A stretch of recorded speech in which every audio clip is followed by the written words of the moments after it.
شمر نے شب عاشور غازی عباس کو پیغام بھجوایا وہ اکیلے آ کے ان سے ملیں۔ غازی عباس علمدار امام حسین علیہ السلام کی خدمت میں آئے اور عرض کرنے لگے، اے نواسہ رسول، شمر نے مجھے اکیلے بلایا ہے، میرے لیے کیا حکم ہے؟ امام حسین علیہ السلام نے فرمایا، عباس اپنی تلوار دو۔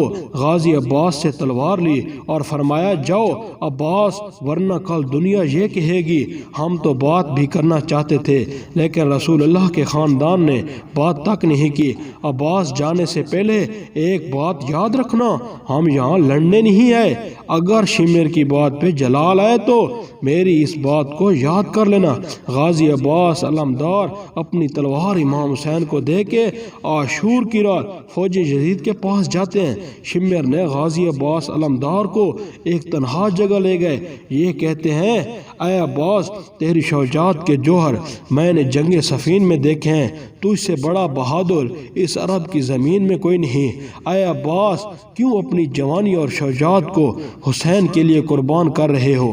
یزید کا حکم تو صرف حسین کو شہید کرنے کا ہے۔ عباس، آخر تم یزید کی فوج میں شامل ہو جاؤ تو میں تمہیں کسی ملک کی حکومت لے کے دوں گا، یزید سے کہوں گا اس کو فوج کا سالار بنا۔ جیسے اتنا کہا، غازی عباس نے شمر کو گریبان سے پکڑا اور کہنے لگے، اے بدبخت، کیا کہتا ہے؟ حسین اس دنیا کا بادشاہ ہے، جنت کا شہنشاہ ہے، تو اس زمین کے ٹکڑے کی حکومت پہ ناز کرتا ہے؟ ارے حسین کے قدموں پہ قربان ہو کے تو دیکھ، تجھے زندگی کی حقیقت سمجھ آ جائے گی۔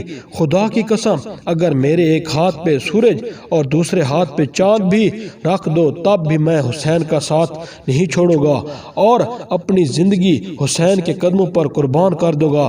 آج تیرا سر تن سے جدا ہوتا، لیکن میرے آقا نے فرمایا ہے کہ عباس جنگ نہ کرنا، جا تیری زندگی حسین کے قدموں پہ قربان کر دی۔